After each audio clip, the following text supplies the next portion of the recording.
Our story is true. The people are not actors. They are real. It happened to an employee of the Consolidated Edison Company in New York City. It could happen anywhere, and it could happen to you. Here is how it was. 7:30 a.m., and your day begins.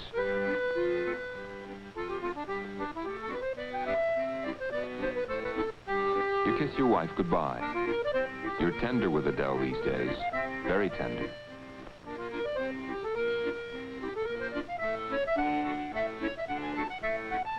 And you head for work. Yeah, it looks like a good day for Mr. and Mrs. Leon Massajuski of Brooklyn. A day touched with spring, when all's right with the world. You watch the kids playing on the way to school, and you're happy, because you, Leon Massajuski, soon, very soon, you and Adele, you're going to have a kid of your own. You take the thought to work with you, down into the dark cellars. And all day it cheers your way. A thought luminous as the beam that searches out the electric meters. That's your job, meter inspector. You read the dials, you check the consumption, you time the pulse. Timing okay.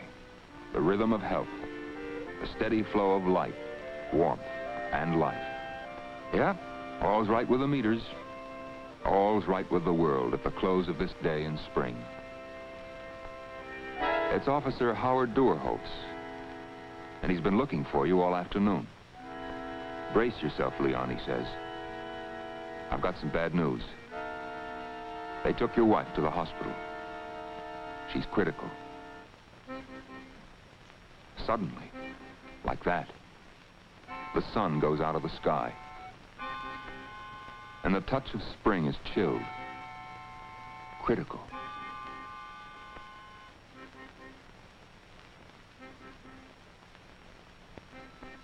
Critical.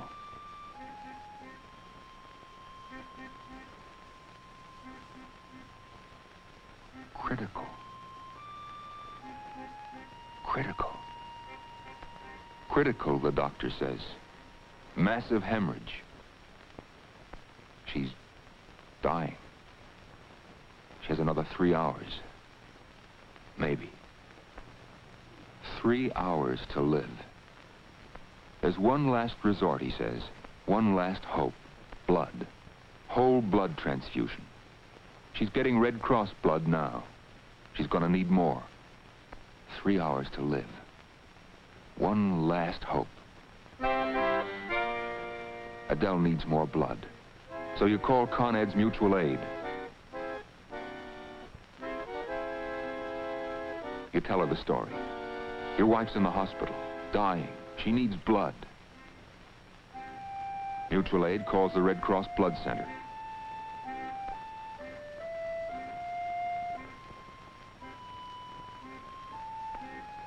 Red Cross checks the supply on hand, checks the availability of the patient's blood type and group.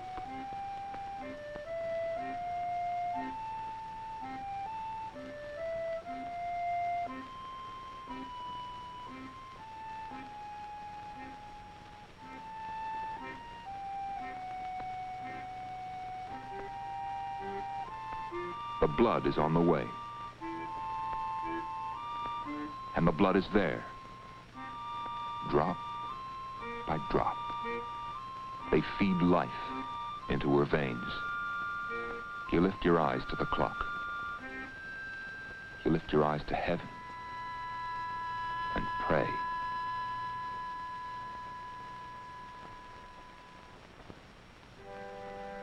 Drop by drop. They nurse the spark of life. Slowly, so slowly the seconds pass by.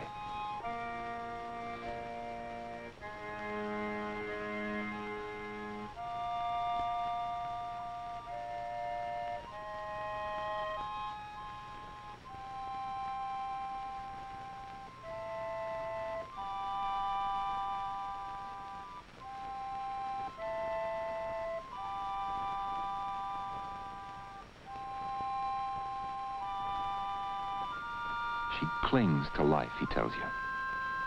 She's fighting, fighting, fighting, fighting. That was a long time ago, Leon Massajuski, when you lifted your eyes to the clock and beyond to the Father of all time.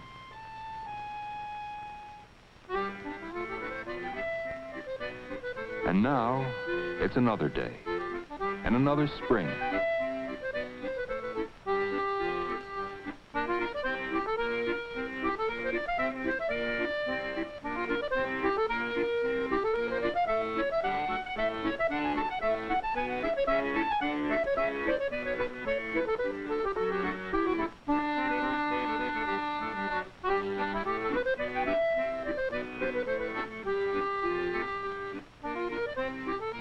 You watch the kids playing on the way to school.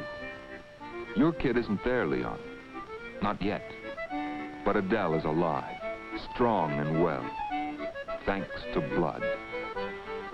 And someday, you and Adele are going to have the child you long for with all your heart.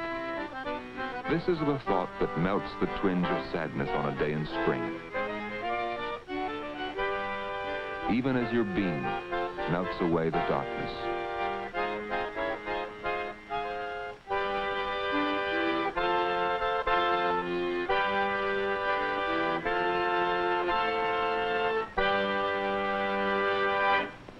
I'm Bill Honan, Secretary of the Consolidated Edison Employees Mutual Aid Society in New York City. And what you have just seen has happened many times over among our workers in Con Ed. The Red Cross Blood Bank is a very important part of Con Ed's Mutual Aid Society program. Each year, Con Ed workers donate about 3,000 pints of blood for the protection of themselves and their families. Actually, through the Red Cross, we are giving this blood for ourselves. We owe a debt to the Red Cross, a debt of more than gratitude, because it is the Red Cross that pays for the collecting, processing, and delivering of this blood when we need it. In New York City, this cost runs close to $8 a pint.